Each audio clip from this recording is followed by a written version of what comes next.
Ici, à Rougemont, on fabrique le jus de pomme avec principalement des McIntosh. 90% de la production de jus s'effectue au moment de la cueillette, soit en octobre. Ce convoyeur transporte les pommes vers le poste d'inspection.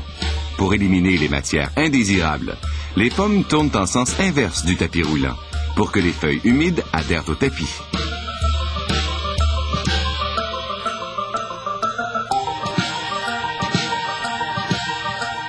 Les pommes sont entreposées dans des silos durant quelques heures. Afin que les pommes ne souffrent pas trop de leur descente, elles sont ralenties par cette chute en escalier. La fabrication du jus peut débuter. On lave maintenant les pommes. Un premier bain dans l'eau permet d'éliminer les cailloux, car on utilise, entre autres, des fruits tombés des arbres. Puis une douche d'eau fraîche complète le lavage. Les pommes sont coupées en petits morceaux dans ce broyeur, produisant la râpure. On ajoute des enzymes qui brisent la structure cellulaire des fruits, permettant d'extraire un maximum de jus. Ensuite, la râpure est transférée dans des réservoirs de macération, où elle restera de 60 à 90 minutes. Puis, on extrait le jus. La râpure est pompée et acheminée dans un puissant pressoir hydraulique. À l'intérieur, des manchons filtrants retiennent les pelures, les pépins, les queues de pommes. Le contrôle de la qualité est strict.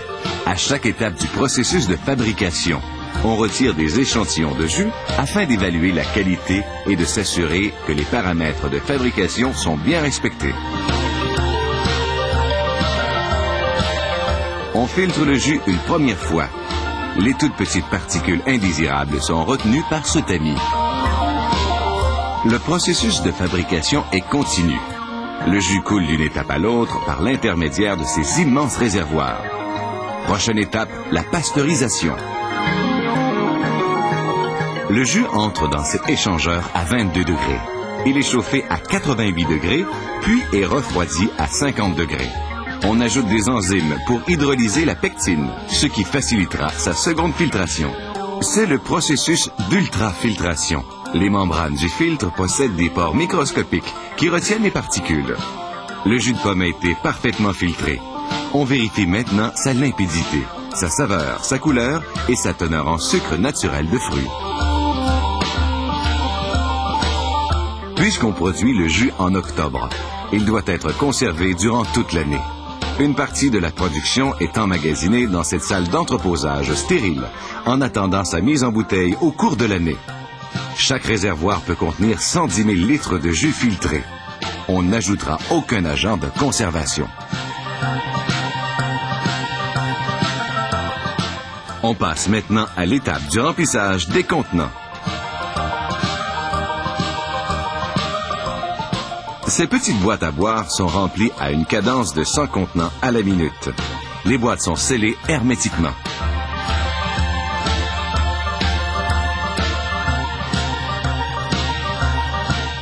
Puis, 2 jets de colle chaude sont appliqués sur les boîtes. Elles retiennent la petite paille en sachet sur le côté de la boîte. Une autre chaîne automatisée remplit les bouteilles de jus. Elles sont d'abord lavées, elles circulent bien en rang sur ce convoyeur. Les bouteilles sont lavées et désinfectées au peroxyde d'hydrogène dans une salle blanche stérile. Ensuite, on les rince à l'eau stérile avant de les acheminer vers le poste de soutirage. À chaque minute, 120 bouteilles sont remplies de jus de pomme pasteurisé, puis refermées avec un bouchon dans un environnement stérile.